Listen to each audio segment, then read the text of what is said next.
Voilà, il est 17h et nous allons faire quelque chose qui se fait rarement à l'école, c'est-à-dire commencer les réunions à l'heure, ce qui fait que nous sommes ensemble pour 1h, 1h05, 1h10, pas plus, de façon à évoquer ce lieu, la bibliothèque, et la bibliothèque dans l'école, l'école dans la bibliothèque. Alors nous avons choisi avec Cécile Martini, responsable de la bibliothèque, qui se trouve derrière vous, d'évoquer ceci à travers des témoignages qui vont brasser, on va dire, l'histoire de la bibliothèque et de l'école des 60-70 dernières années. On peut dire pratiquement, donc, depuis le début du mandat de direction de Noël de la Blanchardière, ou pratiquement. Et on va arriver jusqu'à aujourd'hui, grâce à nos 5 intervenants, que je ne vais pas vous présenter complètement, parce que si je vous les présente complètement, notre session, on va déjà dépasser les 60 minutes, mais je vous les présente brièvement. Chris Le Guelph, le plus jeune d'entre eux, qui fréquente la bibliothèque depuis 3 ou 4 ans. Ensuite, Raphaël Mouraine, qui a commencé à venir à la bibliothèque, je crois, comme stagiaire au début des années 90, dans les dernières années du mandat de Noël de la Blanchardière. Jean-Yves Tillette, qui était membre, je crois, dans les dernières années des mandats de Georges Vallet, de 1980 à 1983, et puis directeur des études médiévales pendant 5 ans, je crois, 6 ans 4 ans. Cinzia Wismara, qui fréquente la bibliothèque depuis 1971, ce qui me choque toujours un peu parce que c'est exactement mon année de naissance. Et puis, Monsieur Gaucher, que je n'avais envie de présenter peut-être en reprenant le très beau titre de l'interview qu'il a donné à Chloé Terdivel l'an dernier ou il y a 2 ans, que vous trouverez sur le carnet de l'école, et qui s'appelle André Gaucher, une mémoire farnésienne, et c'est à ce titre que nous lui avons demandé d'intervenir et de conclure notre discussion. Voilà, donc on va essayer de discuter, dialogue.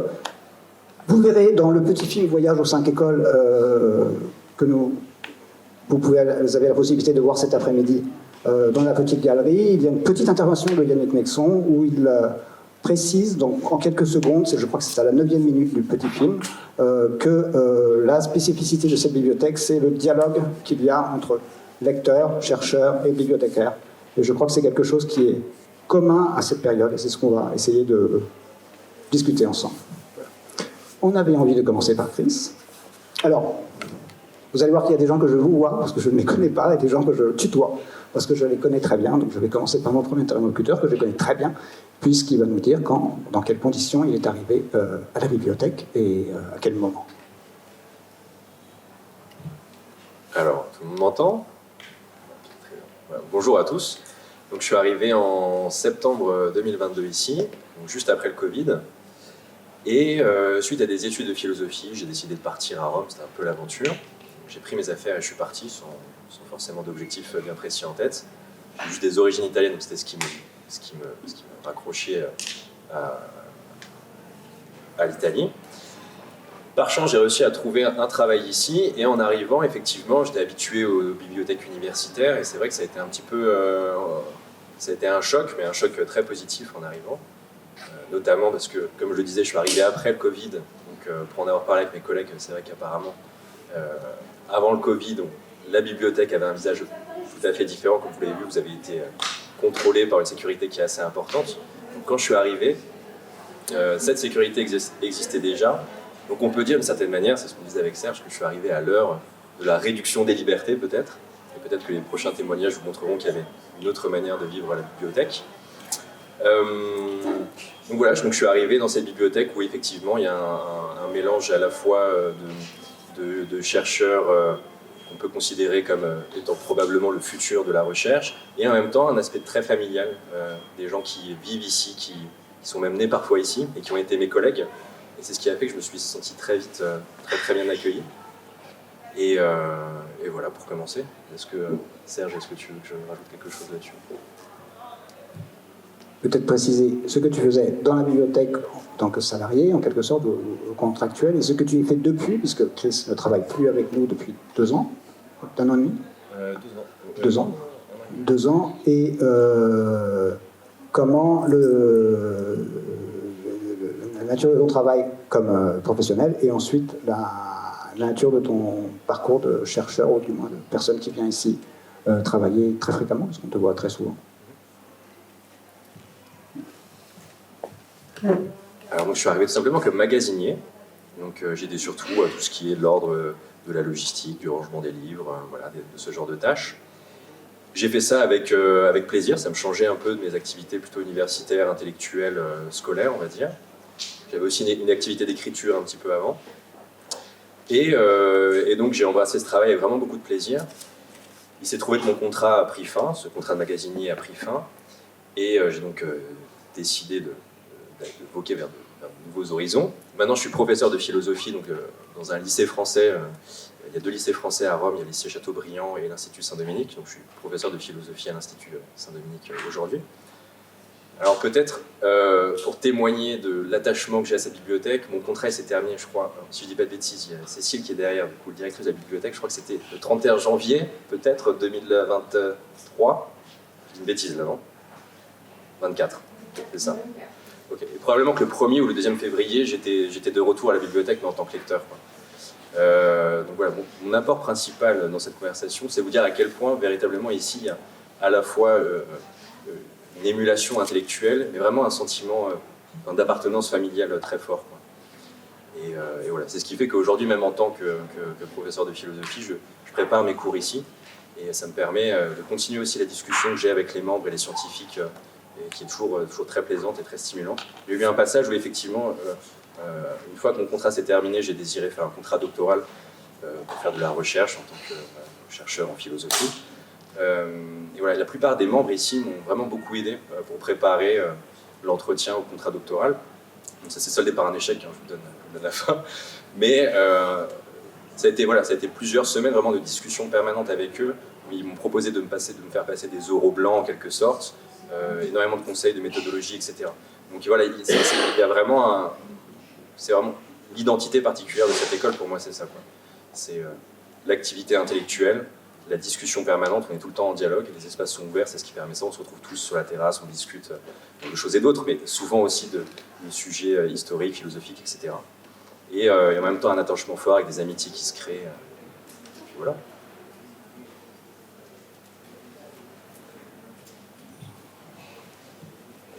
Merci Chris, donc pour ce témoignage sur la période contemporaine, extrêmement contemporaine, on va dire Manda Martini, on va appeler ça comme ça, ou post-Covid. On va sauter quelques années et retourner 20 années en arrière. À vrai dire, je pourrais vous dire quelque chose, moi-même je suis un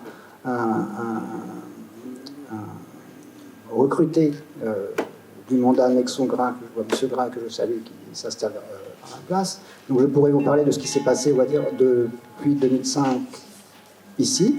Je le ferai assez peu, mais c'est vrai qu'une chose qui m'a beaucoup choqué quand j'arrivais, c'est que les lecteurs connaissaient systématiquement les prénoms des gens. Alors je sais que c'est quelque chose qui est propre à l'Italie, peut-être, mais pour quelqu'un qui venait du milieu des bibliothèques universitaires, je peux vous garantir qu'en bibliothèque universitaire française, les bibliothécaires ne sont pas connus par leur prénom, en général, pas du tout. Je ne crois pas qu'en 7 ou 8 ans de carrière dans les SCD, on ne me l'ait jamais demandé. Ici, ça s'est fait assez naturellement, et aujourd'hui, je crois être principalement interpellé par mon prénom. C'est quelque chose qui est assez gratifiant. Bref, on passe au début des années 90, je crois, et où arrive Raphaël, comme elle aussi professionnelle en quelque sorte. Ouais. Elle va nous expliquer tout ça. Alors oui, on va comprendre assez vite pourquoi j'ai été invitée à parler aujourd'hui. Moi, je suis arrivée ici en 1992. Je pense que 92, j'en ai parlé avec une des amies avec qui j'étais en vacances à Rome pour quelques jours. Et il se trouve que Bertrand Gestaz a demandé pour nous, à Noël de la Blanchardierre, de venir nous faire visiter la bibliothèque. Je ne connaissais pas du tout la bibliothèque, mais c'est lui qui nous a dit, bon, vous allez aller visiter Noël de la Blanchardierre, vous attend. Alors, on est entré assez facilement, en effet. On a monté l'ascenseur, celui qui, pendant des années, tombait en panne quand il faisait trop chaud l'été. Et on a visité la bibliothèque et puis on est reparti. Et voilà, ça a été ma première découverte de la bibliothèque. Par la suite, il se trouvait que j'étais élève à l'école des Chartes et je faisais une thèse d'École des Chartes qui demandait à ce que je vienne travailler en bibliothèque et en archives ici à Rome. Donc évidemment, j'ai fait une demande de bourse qui a été refusée parce qu'on était en intérim de direction et l'intérim de direction avait décidé qu'on ne prenait plus les gens qui n'étaient pas en thèse de doctorat. Donc c'est l'année où on a refusé les chartistes et c'était moi. Par la suite, je suis quand même revenue en bourse 2 fois. J'ai pu travailler à la Bibliothèque Vaticane. J'ai pu travailler sur un des 22 manuscrits grecs de la Bibliothèque nationale. Ici, il y en a un petit peu, il y en a 22. Je suis revenue ensuite, et donc un peu ma relation à la bibliothèque a toujours été double comme ça, ou plutôt passée d'un aspect à l'autre.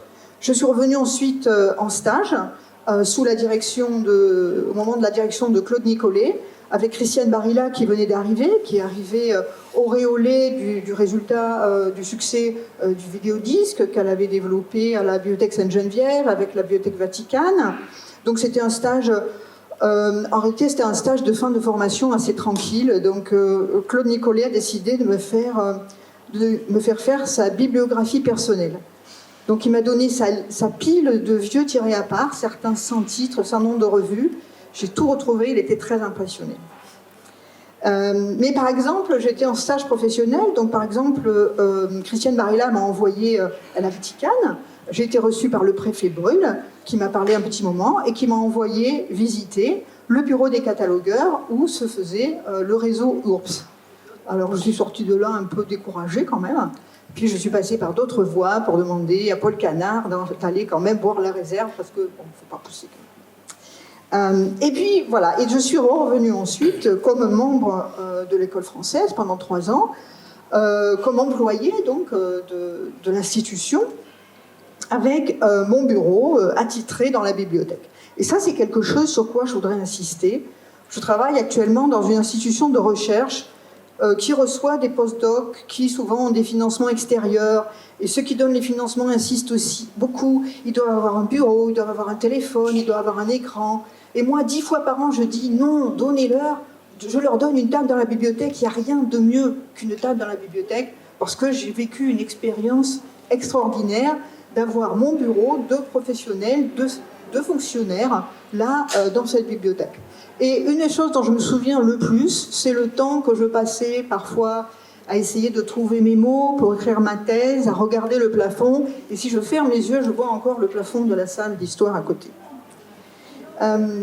Donc j'étais des 2 côtés de la barrière parce que je n'ai jamais vraiment abandonné le monde des bibliothèques, ce qui a conduit à des conversations assez amusantes avec mes camarades. Par exemple, des fois, j'ai dit des gros mots comme désherbage ou pilon, et ça, c'était pas possible. Ça, non, on ne pouvait pas jeter les livres, il fallait les garder. Il valait mieux garder le vieux livre qu'acheter un livre neuf. Donc ça, c'est des conversations qu'en fait j'ai arrêtées assez vite, c'était pas trop la peine. Donc maintenant, je les ai avec des chercheurs que je sers dans la bibliothèque où je travaille. J'en ai gardé aussi de l'école des choses, des manies, des marottes. À chaque fois que j'arrive dans une bibliothèque, je dis, à l'entrée, on va faire une table avec les nouveautés dessus. Alors je suis arrivée à l'Institut Warburg, j'ai dit ça, et ma prédécesseur a dit « Ah non, mais avec les livres comme ça va ressembler à un supermarché. » Je dis « Ça ne fait rien, on va le faire quand même. » Je suis arrivée ici à l'Académie britannique, j'ai dit « On va mettre les livres dans l'entrée. » « Ah, on ne peut pas, c'est un peu en pente. » Mais vous allez voir, on va mettre une barre, on va mettre les nouveautés. On a les nouveautés, ça marche aussi bien qu'ici, les gens s'arrêtent, regardent, feuillettent, et comme ça on fait sa bibliographie chaque fois qu'on vient à la bibliothèque. Moi, ça me semble une chose que je trouve encore aujourd'hui magnifique, alors que c'est tout simple. Donc voilà, j'ai appris des gestes bibliothéconomiques importants lors de mes séjours ici à l'école française, de mes 3 ans à l'école française de Rome.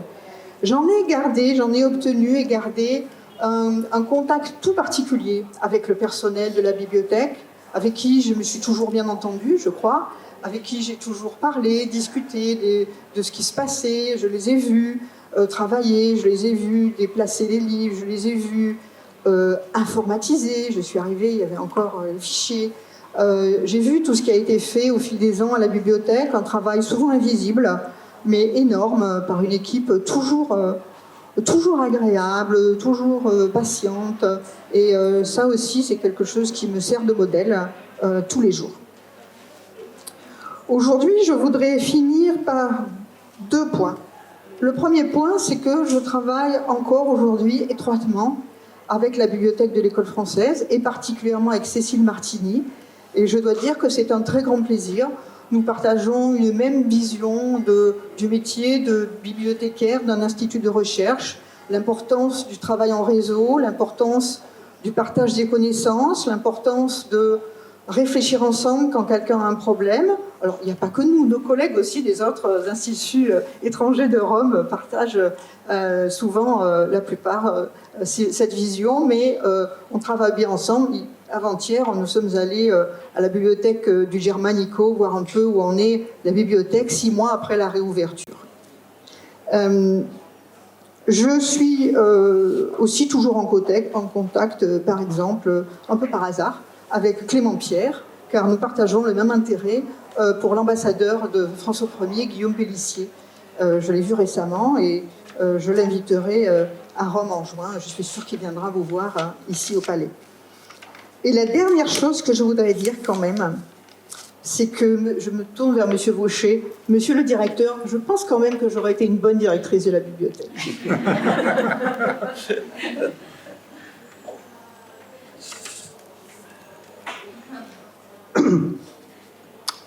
Je confirme, il y a eu d'autres bons directeurs de la bibliothèque.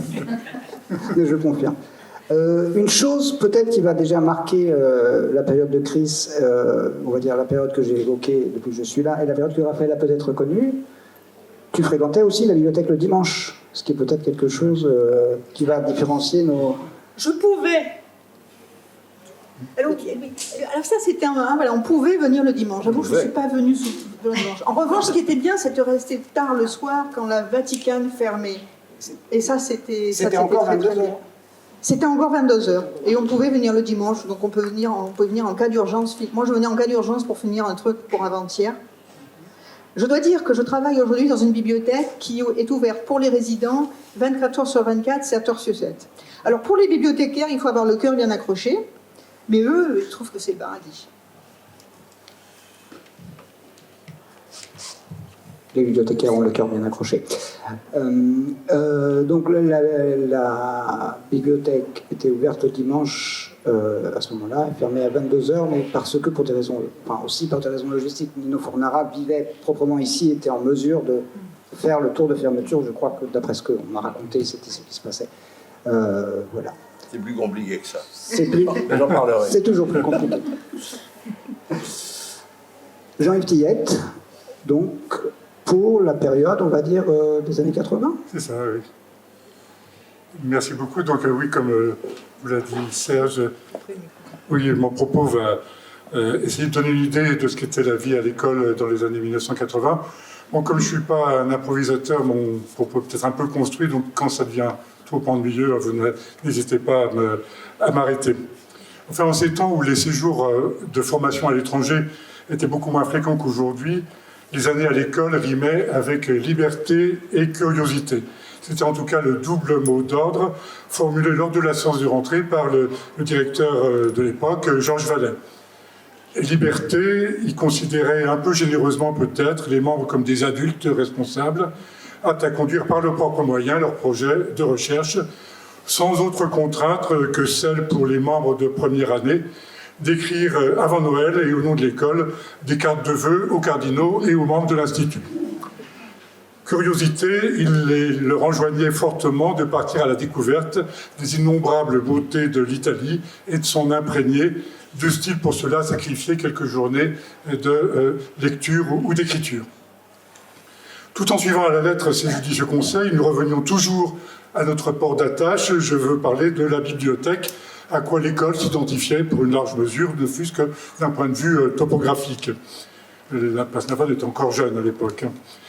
Et puis surtout, il n'était pas tellement éloigné le temps où les membres célibataires logeaient au 2e étage du Farnèse, dans l'espace qui allait être réaménagé en salle des médiévistes et en bureau pour les bibliothécaires. Comme nous le rappelaient nos anciens, Jacques Monfrin, Jacques Le Goff, un grand renfort d'anecdotes pittoresques. Nous nous y sentions donc chez nous, même si la Révolution Valais avait fait souffler un grand vent d'ouverture sur le petit univers quasi familial décrit par Paul Morand dans sa Nuit romaine. Je cite ici Morand. Ma vie donnait sur une cour au 2e étage du Palais Farnèse, car j'étais élève de l'école de Rome. J'y avais un répertoire de fiches, une échelle pour aller cueillir les livres sur les plus hautes planches de la bibliothèque et un encrier boueux. Quand 6 heures sonnaient, j'allais prendre congé de mon cher maître dans le salon d'angle. Il lisait de bas auteurs africains assis dans un fauteuil de velours cramoisi, entouré d'angora et de chats couleur de pierre ponce. Vous avez sans doute reconnu Monseigneur Duchesne.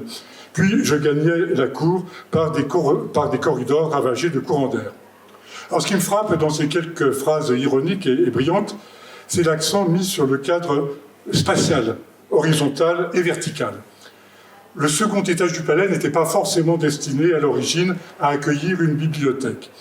Aussi bien, chacune des salles avait sa personnalité propre, à la fois architecturale et intellectuelle, au point que l'agencement des locaux dessinait une véritable cartographie du savoir, vaguement comparable de ce point de vue, mais en bien moins sinistre, à la bibliothèque monastique qui sort de décor au nom de la rose d'Umberto Eco. C'est que sa disposition même, la disposition de notre bibliothèque, invite toujours à l'exploration. Ainsi, la belle et lumineuse salle des médiévistes, où le motif du pavement en grotto dialoguait avec le plafond récemment redécouvert, donnait à lire l'histoire de l'Italie par région. Je pourrais encore situer chacune d'entre elles sur les rayonnages. La salle dite des boursiers, oui, ça a sans doute changé depuis, hein. La salle dite des boursiers, lieu de passage, lieu stratégique, était de ce fait l'endroit parfait pour héberger les collections de textes latins dont tout le monde avait besoin. Moi, comme spécialiste d'une discipline assez peu fréquentée, l'histoire de la littérature médiévale, j'avais mon refuge dans les salles aveugles mais bien tranquilles de la mezzanine où se trouvaient les ouvrages concernant ce domaine. Et je crois même me rappeler y avoir pris possession d'une machine à écrire électrique à boules qui était entreposée, hein, qui aujourd'hui de moins de 60 ans sait que ce genre de machine a existé, pour y taper mes articles. Mais le Saint des Saints, c'était l'immense cathédrale appelée salle des périodiques, le salon où nous nous trouvons ce soir. Et pour moi, autant d'avant la numérisation à tout va, c'était vraiment le point fort de la bibliothèque. Pour avoir assidûment fréquenté à Paris la bibliothèque d'école normale, j'étais un peu blasé sur les privilèges et sur les mérites de l'accès direct, mais avoir rassemblé en un seul espace, qui d'ailleurs a dû s'étendre depuis, une si formidable collection de revues, autorisait des dépouillements systématiques et faciles. Nous n'avions pas le droit à la lacune bibliographique. Lorsque j'enseignais la codicologie à l'université, j'expliquais à mes étudiants qu'une bibliothèque, c'est 4 choses. C'est un espace de rangement, c'est des livres, c'est un classement et des lecteurs. Je crois savoir que ce 4e et dernier élément n'est pas le préféré des bibliothécaires ou de certains d'entre eux. Ce n'était assurément pas le cas de Noël de la Blanchardière, qui savait d'un mot mettre à l'aise les nouveaux arrivants, timides, ou se plier de bonne humeur aux marottes des vieux habitués. Car la bibliothèque accueillait quelques figures tutélaires. Je pense parmi beaucoup d'autres au père Francesco Vattioni, un spécialiste de la culture punique et des sacrifices sanglants qui s'y attachent, doté de l'humour fantasque qui va de pair, j'imagine, avec de telles études. Sa soutane claquait au rythme de ses grandes enjambées et il avait sa place attitrée à l'angle de la salle des périodiques, devant la fenêtre, là, juste ici à notre droite. Gare aux lecteurs naïfs ou aux téméraires qui auraient osé, en son absence, se l'approprier. C'est que la géographie que je viens d'évoquer est aussi, d'abord peut-être, une géographie humaine. Le gré des navigations de salle en salle était l'occasion, on l'a déjà dit, de belles rencontres. Il serait long de les énumérer, mais je voudrais d'abord rendre hommage aux employés du Branco, toujours accessibles aux caprices de jeunes savants impatients, avec une gentillesse qui excluait toutefois toute obséquiosité. Je ne peux pas les nommer tous, je me borne à nommer les plus anciens, les autres me pardonneront. Niccolò Chieco, le vieux sage, Giovanni Genna, un peu filou, Nino Fornara, tout en rondeur et bonhomie, Alberto Massimiani, à la mise et à la politesse impeccable. Le privilège des médiévistes était d'occuper un espace contigu au bureau encombré de piles de livres de Noël et de son adjointe Pascal Cor, que j'ai eu la joie de connaître beaucoup mieux depuis lors. nous nous y retrouvions, plus souvent sans doute que ne l'aurait voulu la conduite de nos travaux scientifiques, sous prétexte de venir feuilleter les ouvrages encore en instance de catalogage, mais plus encore pour nous entretenir avec elles, à bâton rompu, des petites nouvelles romaines. Il n'était pas rare que telle table de travail soit occupée pour quelques jours par l'un ou l'autre de nos grands maîtres venus à Rome pour nourrir leurs recherches de la documentation locale ou pour participer à une rencontre scientifique.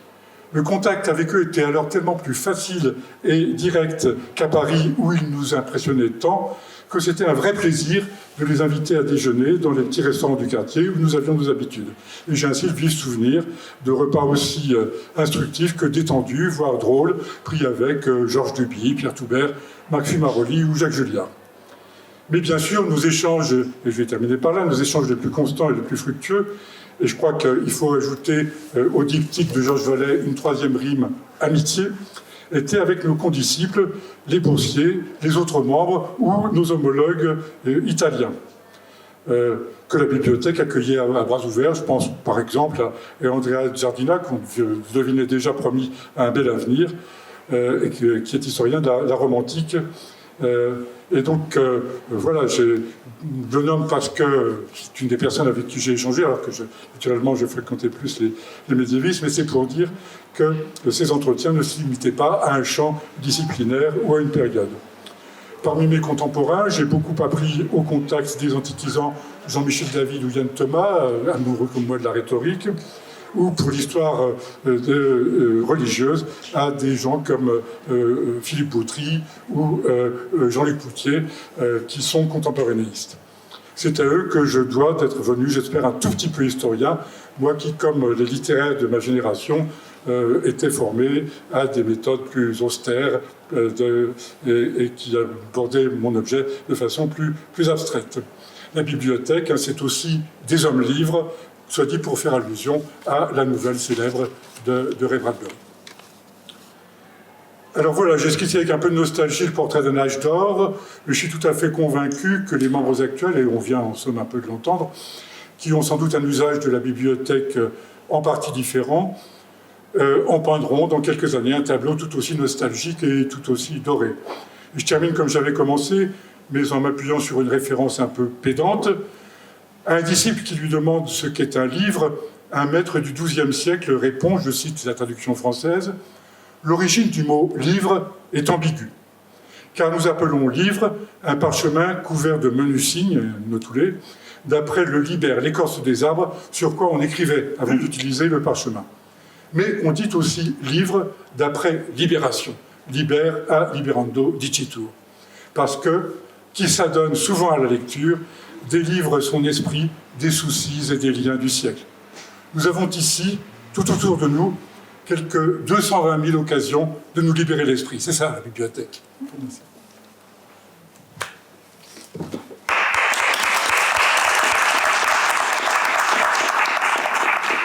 Je lisais ce texte hier et je me disais qu'il va falloir trouver un moyen pour nous de le publier, de l'éditer quelque part parmi nos possibilités.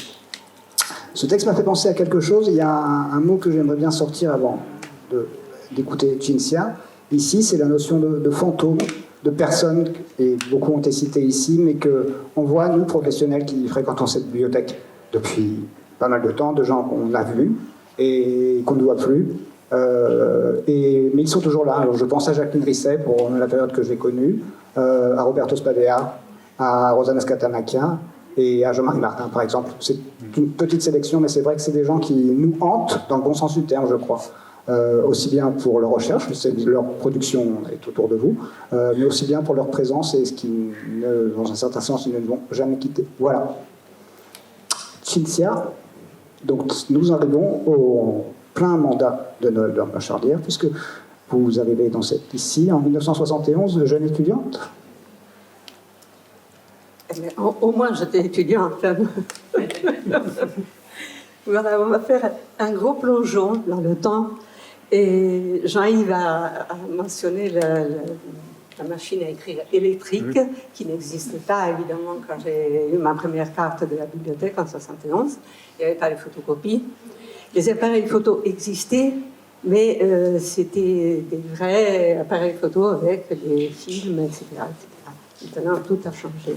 Tout a changé aussi à mieux parce qu'ici, dans cette bibliothèque, tous les lecteurs ont droit à venir tous les jours de 9h du matin à, comme on dit en Italie, 9h du soir.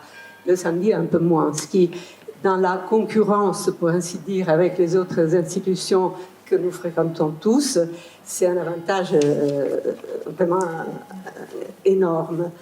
Et quoi dire? Alors, c'était quoi cette bibliothèque? Il y avait des différences aussi comme topographie, je l'ai en partie dit. Par exemple, il y avait des fichiers qui étaient des fiches en carton, qui étaient dans la salle des nouveautés, là où maintenant on peut consulter les dernières acquisitions de la bibliothèque. L'avantage de cette bibliothèque, pour nous qui étions jeune, moi j'étais quand même jeune en 71, était que la bibliothèque était ouverte aussi aux étudiants qui n'étaient pas encore lauréandi. C'est-à-dire, le germanico, qui était évidemment pour les archéologues, ce n'est que pour les archéologues, était ouvert pour un mois. On avait un permis pour les lauréandi, mais avant, il n'y avait que la bibliothèque de l'université à fréquenter pour faire des recherches. Et cette ouverture est restée pour tous tout le temps. Tout était différent. Alors, on rentrait, comme vous êtes rentrés aujourd'hui, par le scalone. Il y avait Marcello qui était en bas. En général, c'était que des prénoms, comme on le disait. Il y avait Marcello qui était là. Le grand portail était entrouvert. On disait un petit bonjour, on faisait deux chiacchiere et c'était ça. Et puis on montait, il y avait Noël de la Blanchardière qui était un personnage formidable. C'était vraiment l'esprit de la bibliothèque et surtout l'esprit du service. Moi, je pouvais envoyer les derniers de mes jeunes étudiants ou l'important collègue connu en Allemagne. L'accueil était le même. L'accueil, l'ouverture et l'aide pour les plus jeunes, évidemment. Et il y avait aussi une autre topographie, on pouvait fumer dans la bibliothèque. Il y avait des cendriers et les gens qui avaient l'habitude de travailler en fumant pouvaient le faire sans problème. Et en plus, il n'y avait pas de... Tout était simple, tout était ouvert. Moi, je me souviens que quand j'étais encore à Rome, avant de partir dans mes itinéraires de pendolare, je pouvais faire venir les étudiants ici. Je prévenais seulement et j'amenais une dizaine, une quinzaine d'étudiants pour montrer que c'était une bibliothèque, que les livres ne mordaient pas, c'était important, et montrer les volumes de consultation les plus importants qu'on mettait sur les tables et qu'ils pouvaient consulter.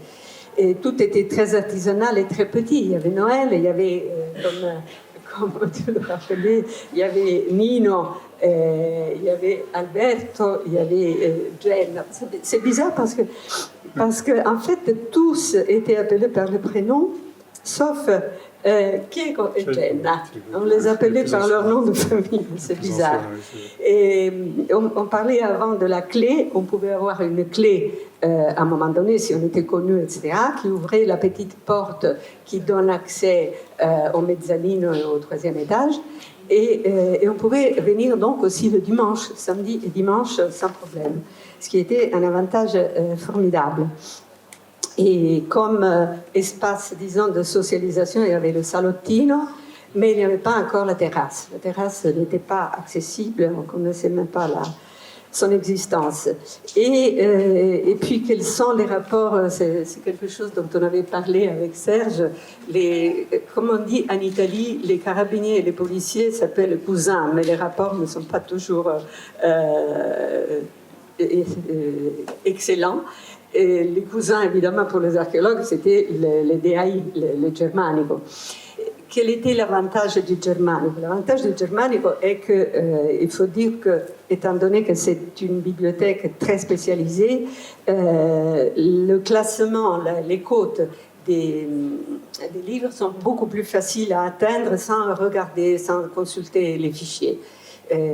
Par exemple, pour le périodique, il suffit de connaître le pays et puis on va en ordre alphabétique. Mais il y a aussi, il y avait des rapports bien moins familiers avec le personnel. Des fois, quand on demandait des photocopies, c'était vraiment là, fallait demander calmement et tout, puis c'était un peu plus rigide, un peu plus... Ici, non, ici c'était vraiment l'ouverture des ouvertures, et c'était aussi le contact avec d'autres collègues qui n'étaient pas nécessairement antiquisants et qui ouvraient un peu l'esprit de nous qui étions liés seulement à notre période. Quel est le changement, le gros changement? À part toutes les nouveautés de l'informatique, on peut venir avec un ordinateur, pas mal de choses sont en ligne, donc aussi bien les fichiers que les livres maintenant. Donc la nécessité de venir en bibliothèque n'est pas aussi forte qu'elle était autrefois. Mais la bibliothèque, c'est aussi autre chose, c'est une communauté. Et moi, je trouve que ici, ce sens de communauté n'a jamais été perdu. Évidemment, tout a changé. Cette révolution, si on parle vraiment, on sortait du Moyen-Âge. Il n'y avait pas les photocopies. Donc il fallait copier des pages entières, des fois, à la main. Mais c'est quelque chose qui a été bien métabolisé par l'école, et il y a une équipe, vraiment un groupe, une tribu de bibliothécaires qui travaillent très très bien et qui a une ouverture par rapport aux lecteurs qui est formidable. On peut aller les déranger n'importe quand, poser la question la plus bête, et on sait qu'on sera bien accueilli et on aura tout de suite une réponse bien sage et bien informée. Et donc, un autre changement a été la naissance de Piazza Navona, parce qu'en fait, nous sommes ici, nous parlons ici, et autrefois tout se passait ici. C'est-à-dire quand il y avait un colloque, quand il y avait une conférence, quand il y avait un séminaire, les lecteurs devaient partir, ou la bibliothèque fermait, et tout se faisait ici. Maintenant, évidemment, avec Piazza Navona, avec les locaux de Piazza Navona, les réunions se passent, les réunions, les séminaires, les colloques se passent là-bas, et donc ça a libéré un peu la bibliothèque de cette tâche qui pouvait être un peu gênante. Donc nous, malgré tout, on y revient volontiers, même si des choses on peut les trouver en ligne. Des fois, passer seulement dans la bibliothèque et regarder les rayons nous fait penser à des liens qui n'arrivent pas par l'ordinateur. Voilà, c'est un peu, j'espère avoir donné un minimum de panorama du néolithique.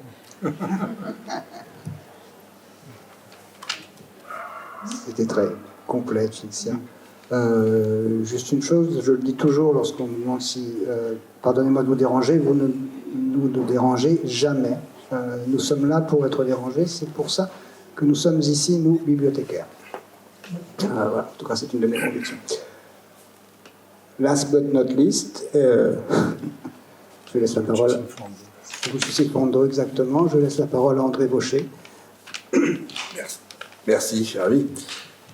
Bien, je suis sans doute un des plus anciens lecteurs de cette bibliothèque, peut-être pas le plus ancien, mais enfin, j'ai eu mon premier contact avec elle en 1961. J'étais venu pour ma maîtrise. À l'époque, on ne parlait pas de master, c'était un mémoire de maîtrise. Et j'avais déjà vaguement l'idée de travailler sur ce qui a été ensuite mes centres d'intérêt.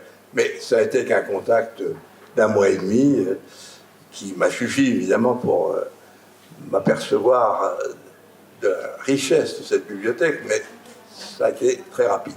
En fait, mon vrai contact avec la bibliothèque commence en 1965, quand je suis devenu membre de l'école, à partir de septembre 65, et là, véritablement, j'ai profité, comme beaucoup d'autres, à fond de cette bibliothèque. J'en profite encore de temps en temps quand je reviens à Rome et je fonce immédiatement faire de la bibliographie, car il n'y a pas d'endroit où on peut en faire dans de meilleures conditions. Alors, la bibliothèque de 1965 et suivante, des membres de 65 à 68, c'était, je dirais, la belle époque. C'était le règne de Noël Blanchardierre qui a duré de 1959 à 1993 ou 14, je ne sais plus, 14, 13, voilà. Donc, Noël, c'est inutile de rentrer trop dans les détails, mais tous ceux qui sont là le savent, a été une bibliothécaire véritablement extraordinaire. Elle avait non seulement toutes les capacités professionnelles et techniques pour cela, mais elle avait un sens de l'accueil extraordinaire. On se sentait tout de suite pris en main, aidé si on en avait besoin. Et surtout, elle jouait un rôle de go-between entre les Français et les Italiens. Elle savait que je travaillais sur l'idée de sainteté au Moyen-Âge, etc. Elle m'a pris par la main et elle m'a présenté des gens qui sont ensuite devenus des amis, comme Sofia Bush-Gaiano ou d'autres, que j'ai connus grâce à elle et avec lesquels j'ai entretenu une amitié qui dure toujours. Voilà, donc elle avait ce rôle d'intermédiaire au meilleur sens du terme, de mise en relation des chercheurs français et italiens. Et là, son rôle a été absolument fondamental. D'ailleurs, on lui a rendu hommage puisqu'il y a eu un volume de mélange en son honneur, ce qui, en général, est réservé aux universitaires de renom, mais il nous a paru que, véritablement, elle l'avait pleinement mérité. Donc, je ne devais pas faire le laudator temporis acti. J'ai connu une belle époque, je ne dis pas que c'est la seule, loin de là. Cette bibliothèque, il a aussi fallu la défendre, parce que tout à l'heure, on a fait allusion à quelques péripéties qui ont amené à la réduction de l'horaire en particulier. Il y avait une autorisation qui était accordée vraiment au compte-gouttes par le directeur pour les gens qui voulaient travailler le dimanche, mais en général, c'était des chercheurs français ou autres, qui venaient pour un colloque à Rome qui se tenait, mettons, le mercredi, jeudi, et ils en profitaient pour rester 3 jours, pour faire des biographies, pour travailler. Ils repartaient le lundi matin, on ne les voyait plus. Bon, ça se passait très bien, ça portait sur un petit nombre de personnes. Ça a exaspéré l'ambassadeur de l'époque, qui est mort depuis, Dieu ait son âme, mais qui n'aimait pas l'école et qui a cherché ce prétexte pour nous faire des ennuis. Donc il a fallu nous abandonner cette pratique du dimanche qui, encore une fois, ne posait aucun problème en termes de sécurité, puisque l'autorisation n'était accordée qu'au compte-gouttes à des personnes extrêmement sûres et bien connues. Voilà. Et l'horaire a été réduit aussi le soir de 22h à 21h. Et comme disait cet ambassadeur, un de ses collaborateurs qui me l'a rapporté, je ne comprends pas que M. Vaucher, qui est un catholique, fasse travailler son personnel le dimanche. Ouais, voilà où on en était. Bon, passons.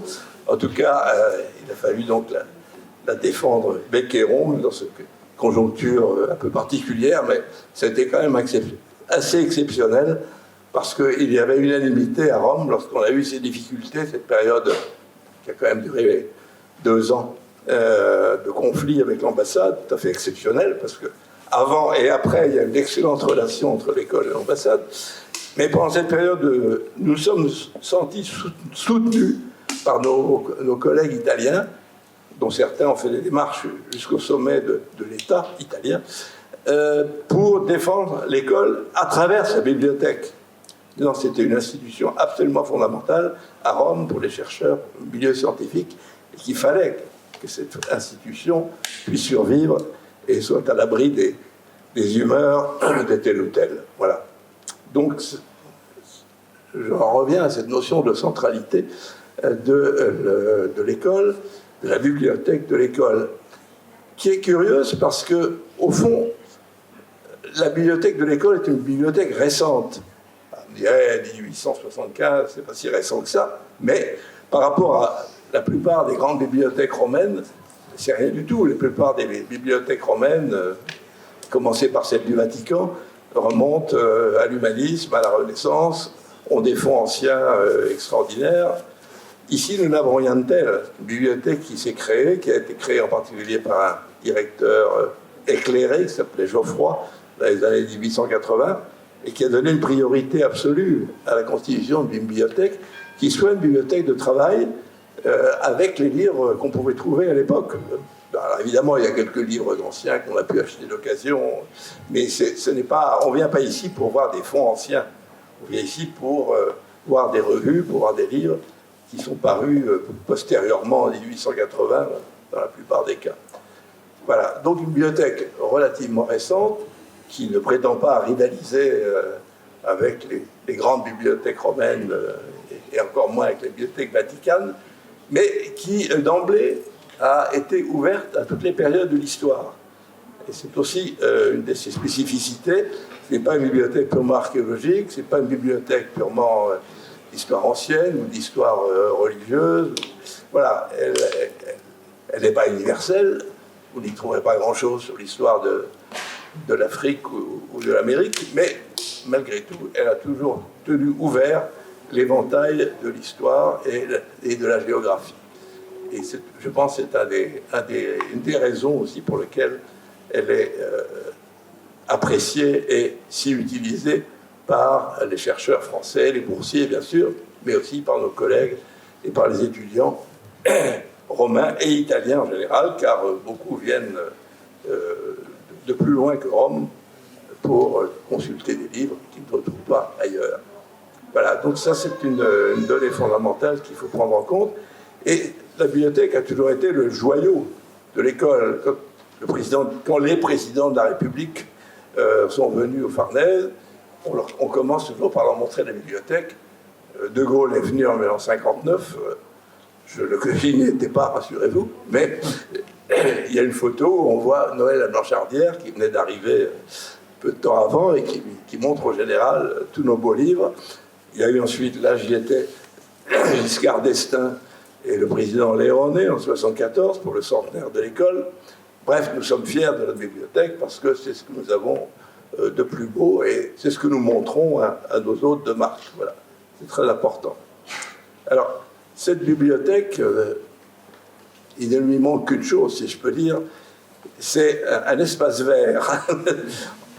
Entendez-moi bien, je ne dis pas ça par souci écologique, mais parce que je pense au rôle que joue à la Bibliothèque Vaticane ce qu'on appelle le cortile. La Bibliothèque Vaticane, elle est très minérale, mais à l'intérieur, à côté de la bibliothèque, jouxtant la bibliothèque, il y a un petit pré carré où les chercheurs vont prendre un café, car le Vatican a poussé la bonté jusqu'à installer des billes de boissons non alcoolisées, mais on peut faire un café, et qui a joué un rôle culturel extraordinaire. À Rome, quand on venait travailler à la Bibliothèque Vaticane, on en profitait pour rencontrer des gens du monde entier. Ça, c'était extraordinaire parce que combien de fois j'ai rencontré un Américain dont les travaux recoupaient les miens ou m'intéressaient, et j'ai pu entrer en contact avec lui parce qu'il était aussi de passage, lui, à la Vaticane. Alors, vous voyez, je ne sais pas s'il faudrait transformer la cour du Farnèse en espace vert en y mettant une machine à café, mais en tout cas, c'est sûr que ce rôle du cortile et de la Vaticane, il est très bien évoqué dans un livre qui vient de paraître de notre ami médiéviste italo-suisse Paravicini Baliani, Agostino Paravicini Baliani, qui vient d'écrire un livre un peu sur son itinéraire d'historien, et il a été lui-même scriptor, bibliothécaire à la Vaticane, et il consacre un chapitre entier à ce cortile qui a été absolument fondamental dans sa vie, comme dans la mienne, comme dans celle de tant d'autres, parce qu'il nous a permis de croiser des personnes que nous n'aurions jamais rencontrées autrement. Voilà. Mais ceci n'est pas une critique de l'école, parce que bon, nous n'avons pas d'espace vert, on peut le déplorer, enfin, un palais comme celui-ci, on ne peut pas tout avoir. Et ça a été remplacé par, si on a tenu compte, d'abord, il y avait à certains moments, ça a été ensuite transformé en bureau, il y avait un salon où on pouvait aller bavarder, le salon des membres, on pouvait bavarder avec un interlocuteur italien ou autre. Et puis il y avait les couloirs, il y avait les étages, on pouvait se promener, bavarder sans déranger personne. Donc Je ne dis pas ça du tout pour dénigrer les bibliothèques de l'école qui étaient tellement importantes pour moi. Une des richesses de l'école, de la bibliothèque de l'école, il suffit de lever les yeux, c'est sa collection de revues. Et ça, c'est vraiment une richesse extraordinaire. Et je félicite l'école aussi d'avoir résisté, au moins jusqu'à présent, à la tentation qui se manifeste dans beaucoup de bibliothèques françaises et ailleurs, de supprimer les revues, les mettre dans un dépôt lointain et difficile d'accès, pour gagner de la place. Alors parfois on n'a pas le choix, hein, je ne jette pas la pierre sur ceux qui font ça, mais voilà, tout le monde sait, tous les chercheurs que vous êtes, quelles que soient les périodes, vous savez que c'est fondamental de pouvoir feuilleter des revues. Combien de fois j'ai trouvé des choses qui m'ont été importantes pour moi, feuilletant des revues, soit je m'étais trompé d'année, soit que je feuilletais par curiosité, puis boum, je suis tombé sur un article qui s'est révélé essentiel. Je crois que le fait de pouvoir continuer à feuilleter les ouvrages, et en particulier des revues, est très important. Alors, les ouvrages, on ne va pas les envoyer dans des silos, sinon la bibliothèque n'a plus de sens. La tentation, c'est d'envoyer les revues en silos. Peut-être qu'un jour, il faudra le faire. Mais c'est dans cet esprit que mon prédécesseur, Claude Nicolet, avait fait construire, comme vous le savez, en sous-sol, un dépôt. Ça n'a pas été simple, ça a posé de nombreux problèmes techniques, parce que on n'est pas loin du Tibre, le sous-sol du Palais Farnèse est plein d'humidité.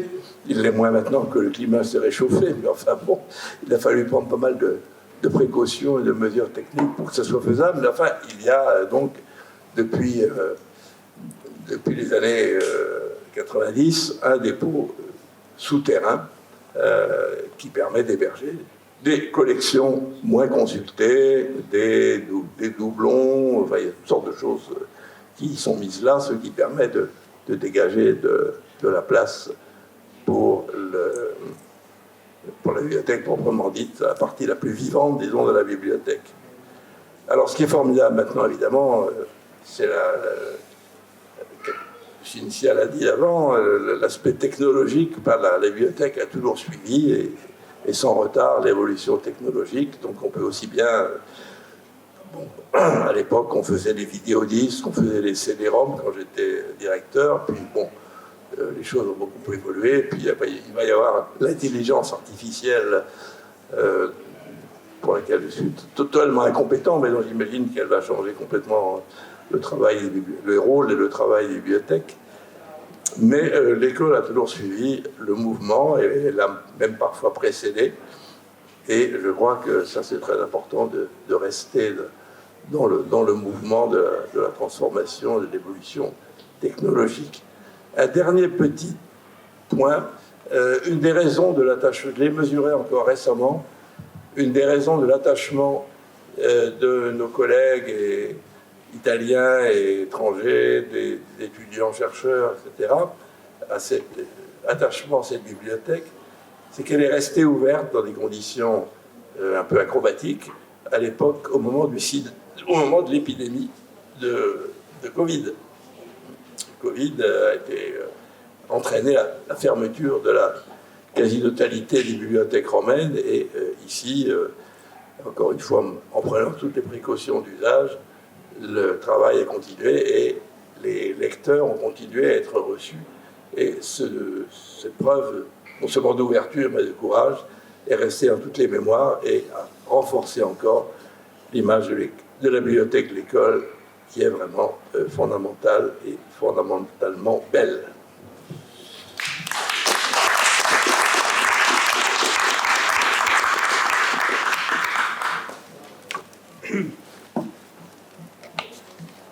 Alors nous sommes en avance.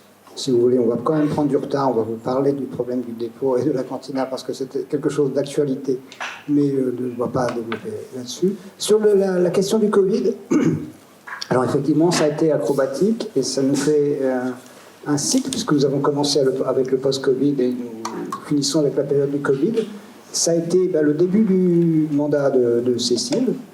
Une des curiosités de sa bibliothèque, c'est que pendant un an, nous avons été privés du visage de nos lecteurs et de nos collègues. Mais que c'est vrai que c'est surtout l'espace qui nous a permis, et le palais que nous traitons aujourd'hui, qui nous a permis permettre la distanciation et l'ouverture à un plus large possible de lecteurs. Et ça a été assez acrobatique en gestion, et c'est vrai que ça reste quelque chose un moment important de l'histoire de la bibliothèque. Il reste 5 minutes. Je ne sais pas si quelqu'un, je vois de nombreuses personnes dans la salle qui pourraient intervenir comme 6e intervenant posthume, supplémentaire. Il fallait que je fasse comme ça. Ou alors nous avons commencé exactement à l'heure, ce qui était très très inusuel pour les réunions de l'école. Et alors si en plus on est plus court que prévu, alors là c'est carrément exceptionnel. Je ne sais pas si quelqu'un veut parler. Oui, un tout petit détail supplémentaire qui vient tout à fait dans le complément de ce qui a été dit. Mon expérience d'étudiante était à la Sorbonne, et à la Sorbonne, il fallait, quand on allait à la bibliothèque, toujours demander les livres et attendre longtemps que les livres arrivent. Et la découverte fantastique de l'École française de Rome, pour moi, a été de pouvoir trouver les livres sur les rayons et souvent de découvrir les livres qui étaient à côté de ceux que je cherchais. Et je voudrais plaider non seulement pour que la collection des périodiques reste une collection de périodiques, mais pour que, grâce au classement thématique intelligent qui est fait, on puisse non seulement trouver les livres que l'on cherche, mais trouver ceux que l'on ne cherchait pas, parce que c'est capital dans la recherche. Absolument, c'est le libre accès et la classification qui prendrait aussi une deuxième et troisième table ronde un jour. C'est un de nos atouts, je crois, les plus appréciés aussi professionnellement. C'est quelque chose qui est très, très important de pouvoir mettre à disposition rapidement, sans attente, les choses dont vous avez besoin. Quelqu'un d'autre? On a encore 2 minutes? 4 minutes, donc très très en avance. Non. Monsieur Berset.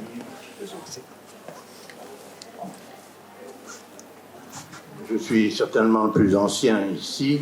Alors, je peux évoquer un souvenir, c'est-à-dire que les membres se réunissaient dans le studio Lo.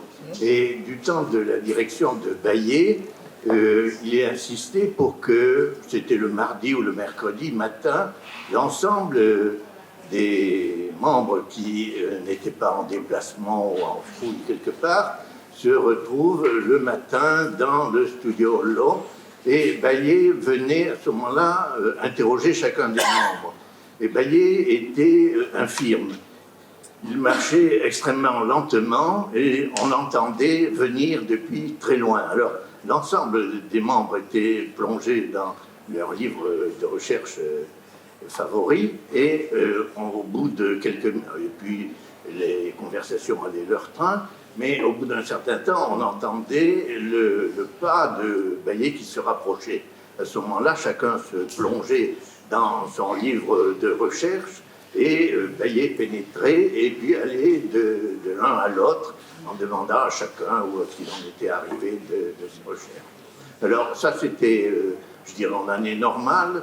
À mesure que la température augmentait avec le printemps, Baillet s'en allait place Navone, avec un chapeau de paille par beau temps.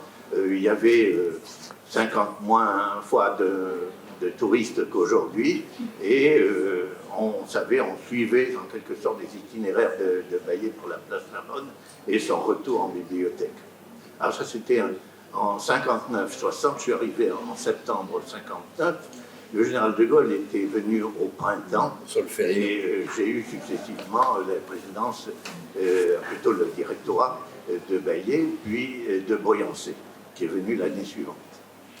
Et vous dormiez ici?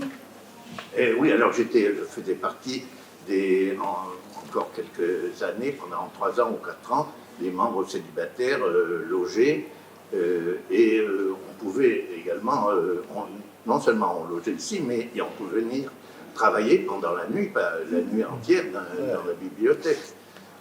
J'avais le privilège d'avoir la chambre qui donne à la fois sur la terrasse des Brésitines de Suède et sur l'autre fenêtre, sur la Via di Monserrato. Deux fenêtres. Mais il m'était tout à fait possible de venir travailler comme les autres camarades de la même époque, bien entendu. Mais les membres mariés avaient leur logement En ville. non loin du Vatican.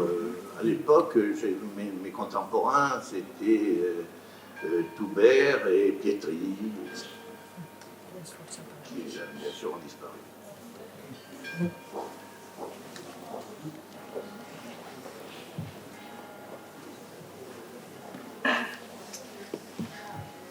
Merci, professeur Bercier. Donc, en quelque sorte, la boucle est bouclée. Nous sommes effectivement arrivés en 1959, donc l'arrivée de Noël de la Blanchardère pour le moment où la bibliothèque a été ouverte à un public qui n'est plus seulement un public de membres, mais aussi un public plus large, et ce que nous continuons à espérer, et ce que nous sommes toujours. Est-ce que je peux ajouter une petite anecdote que je peux me permettre dans la mesure où nous arrivons à la fin de cet entretien? Noël le Poinçon de la Blanchardère était arrivé au printemps, donc, et elle s'appelait Poinçon de la Blanchardère. Selon l'habitude des Normaliens de rapprocher les initiales, ça faisait Poinçon de la Blanchardère, faisait Minx, et elle était surnommée Pinson de la Blanchardère, d'où le surnom de Mimi Pinson.